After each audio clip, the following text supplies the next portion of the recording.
everybody. Hi, YouTube family and friends. I just wanted to come over here and tell you guys what I've been thinking about all day. Okay, this is what I've been thinking about all day.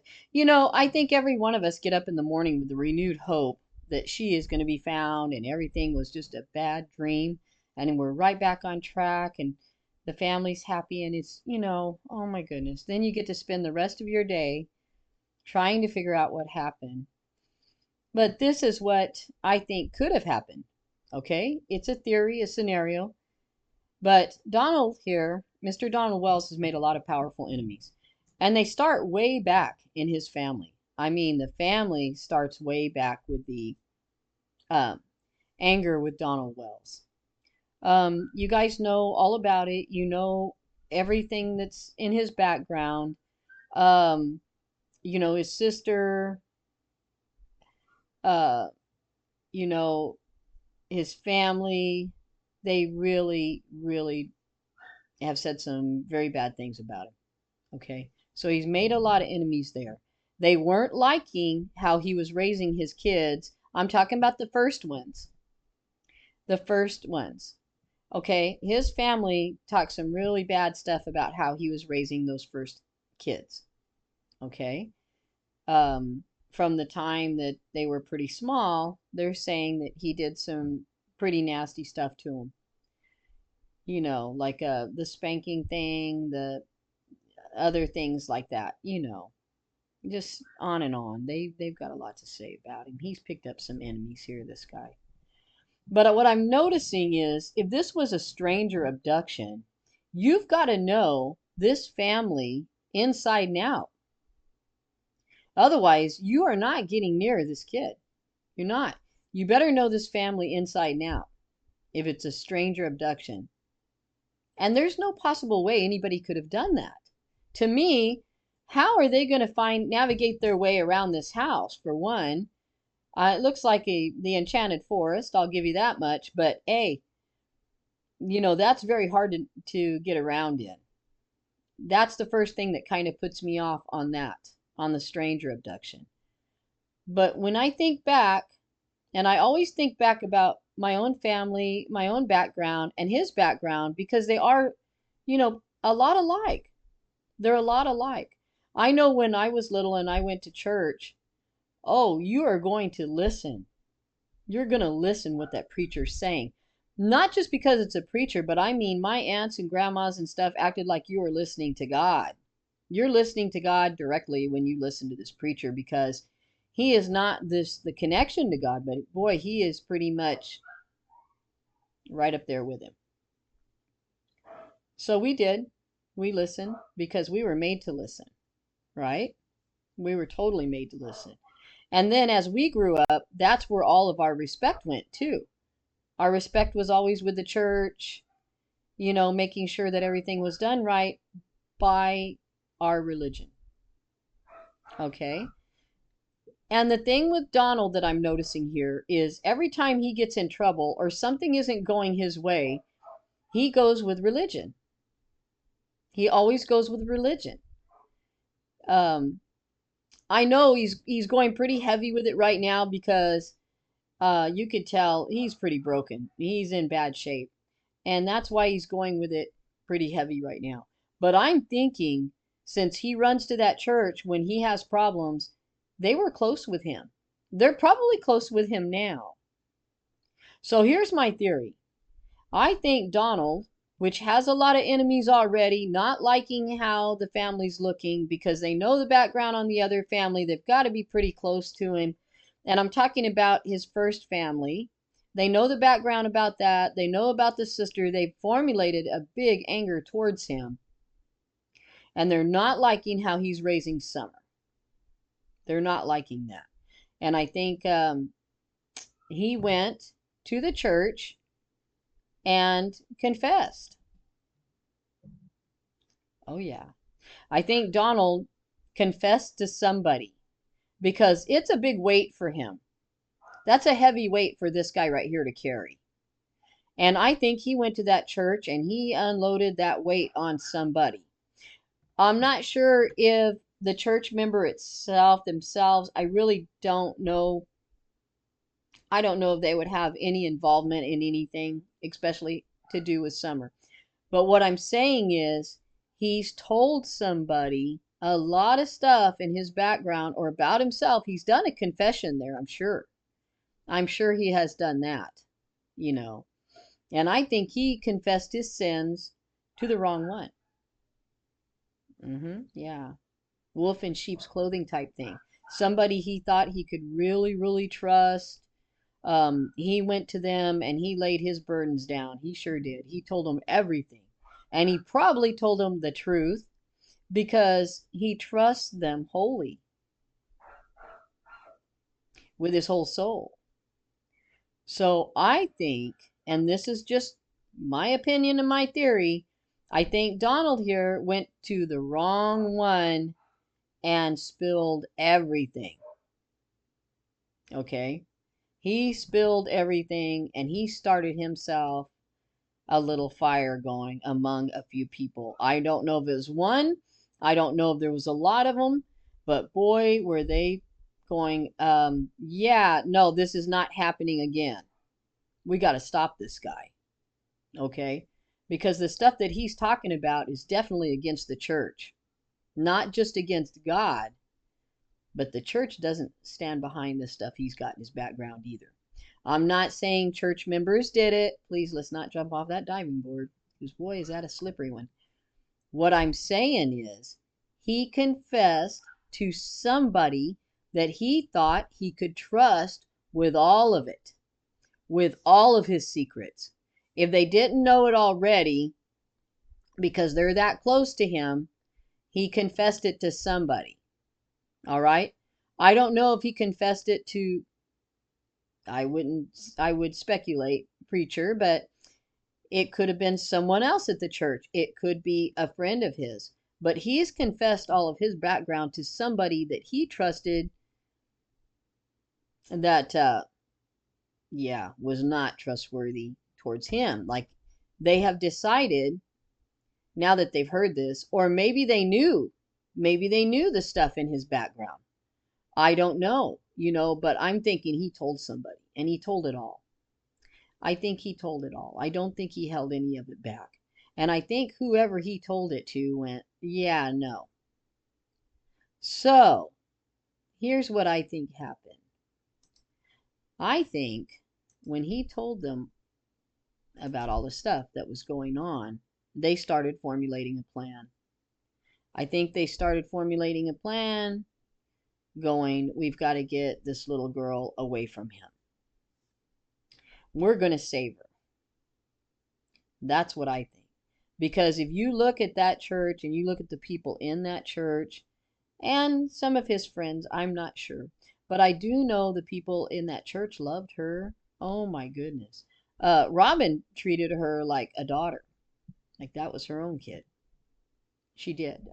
I've seen interviews with her where she's talking about how she loved her and she didn't even mind doing singing or whatever while Summer was wrapped around her neck, holding her, touching her hair, just looking at her, staring at her. You know that kid loved her. You know she loved her. By the way that she was just wrapping her hands around her neck and all that stuff. You know she loved her. They were very close. But I think a lot of people in that church totally loved Summer. Totally. But somebody loved her more than anybody else. And I think that's the person that said, hey, I don't know if they had friends to help them, but I think that's the person that said, I'm getting her out of this. I'm getting her out of this. I'm not going to let her go through this life that she could go through the same life that his sister went through. I think they didn't want her to have the same life. And I think they formulated a plan to take her away. And I think the plan started motion actually moving when they shaved her head. Yeah. I think somebody in that church seen when they shaved her head and went, it's got to be soon. It's got to be soon. We got to get her out of there soon. And the sooner the better. I think they're seeing this as abuse. I don't know if they questioned it but I know little stuff like that with connected with his background would look like abuse. And I think they started formulating an opinion about him and a plan to take this little girl. Now, I don't know if it was the church. I'm just saying he confesses a lot of stuff. And when he does, he goes straight to the church and he confesses it. So I'm not saying it's a church member. I'm saying I think where this hatred towards him started, of course, it started years back by his own family, but I think somebody now picked up on it and went, this no good SOB. I'm going to make sure this little girl's got a really good, better life. Okay? Here's another thing about them. They knew everything about this family. Okay? They knew what he did all day, where he worked. They knew drug habits. They knew drinking. They knew Candace. And Candace wasn't hard to figure out because she TikToked all day long. So if you really want to know what she's doing, it's not that hard to find out. At this point, when this happened, it wasn't that hard to find out what she was doing because she publicized everything she did. It was on TikTok all day long. You know, if you ever wanted to know where she was at, chances are it wouldn't be hard to find her because she's posting left and right. Now, I'm not saying Candace and Grandma and Donald are in on it. I'm not saying that. I'm saying somebody didn't want them raising that little girl. Now, did they know that CPS was coming to take the boys? I don't know. I don't know. But there was a reason this happened when it did. And I think it started with them shaving her head. I'm thinking that they're starting to see this abuse and cycle happen. Or maybe he said something to somebody that sounded abusive towards Summer and they went, oh no, here we go again. No, here we don't go again.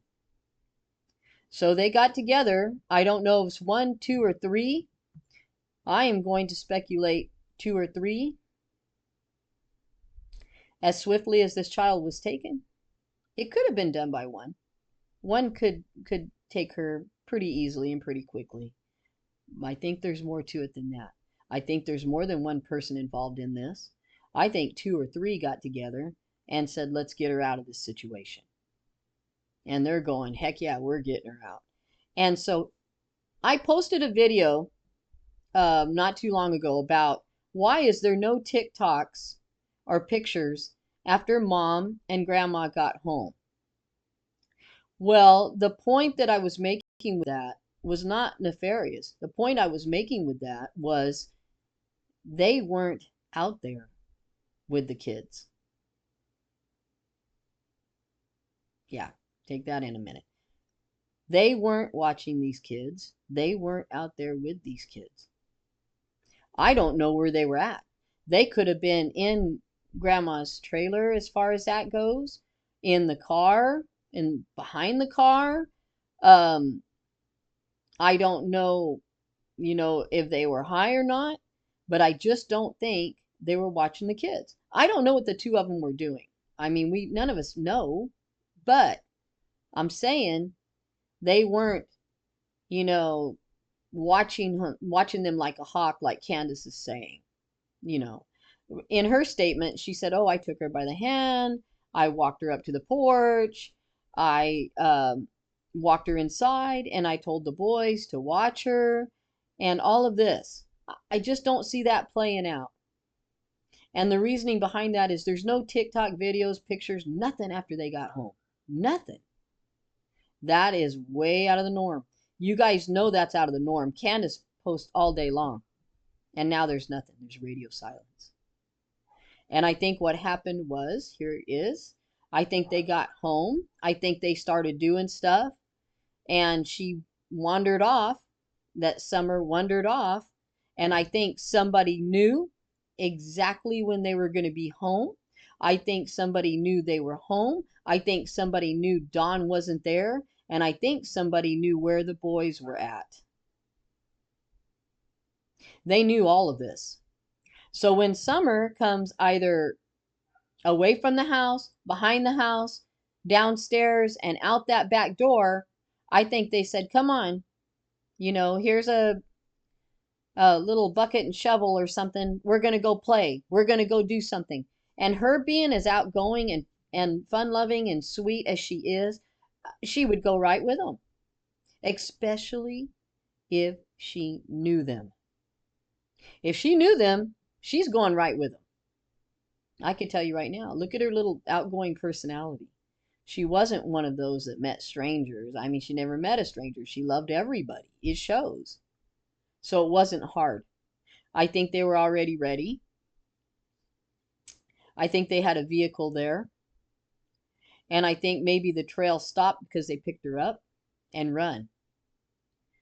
If they didn't pick her up and run, there would still be a trail all the way down to where the car could be parked. And this, when the dogs hit on it, they didn't hit all the way down to the road. So I think somebody got her out to the back.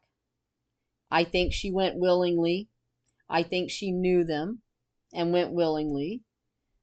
And I think they picked her up at one point and took off running. And that's where this trail is ending. And I think they had a vehicle.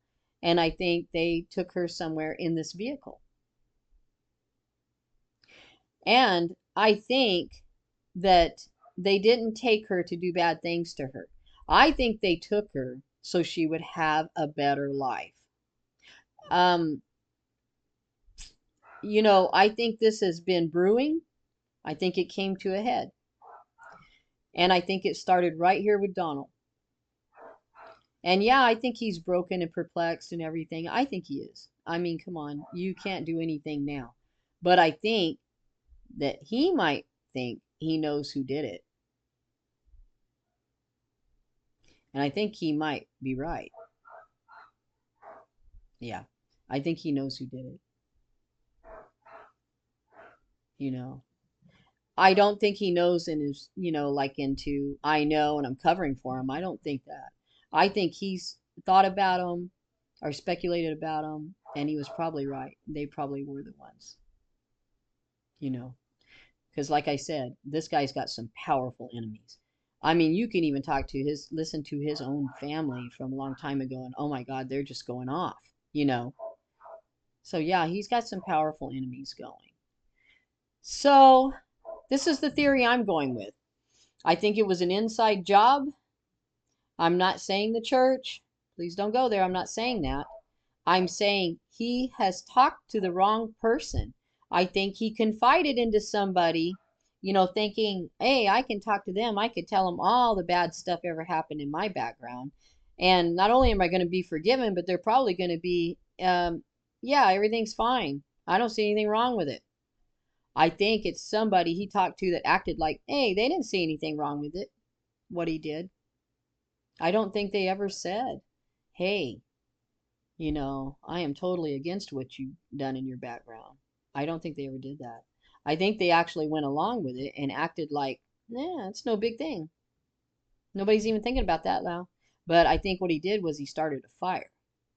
He started a fire that ended with Summer being abducted. And I think that she's in being kept for safekeeping, which means she's not being harmed. I don't think she's being harmed. And we just might be seeing her again soon. But something that small is very easy to hide. And now that they've cut her hair off, I mean, even if it's grown any at all, she could be passed off as a boy. And nobody's thinking about that. If an abductor has her, they might have a little boy instead of a little girl. Because a lot of times in abductions like this, they cut the little girl's hair and start dressing them in boy clothes. And at this young age, you couldn't tell. I mean, with her hair that short like that, if you dressed her in boy clothes, you couldn't tell if she was a girl or a boy. And they might just be doing that. They might just be passing her off right now as a boy. But anyway, these are just my thoughts. Oh, I would love to hear your thoughts as usual. And tell me what you think. Do you think an inside job is completely out of the realm? I think it's somebody that knew them really well, knew their routines, knew everything about them. That's why they weren't afraid of the dogs or coming up that mountain. That's why they knew where to be, because they knew where she hung out a lot. You know, Summer used to go to that swing a lot. And I think somebody knew exactly where she went. And I think they knew that this was going to be the chance. And I think they didn't care if Candace and Grandma seen them there, if they didn't get to take her. I don't think they didn't care if Grandma and Candace seen them because they knew them. And they'd been there before. They'd been to that house many times. You know, this could be a partying buddy as far as that goes. But I really think the fire started with Donald. I think he told the wrong one. I really do. Anyway, okay, guys. You know I can ramble on. But let me know what you think. Let me know if you think I'm way off. That's fine. If you think I'm spot on, that's fine too. Let's go over it together. Well, thanks for joining me. Till next time. Bye bye.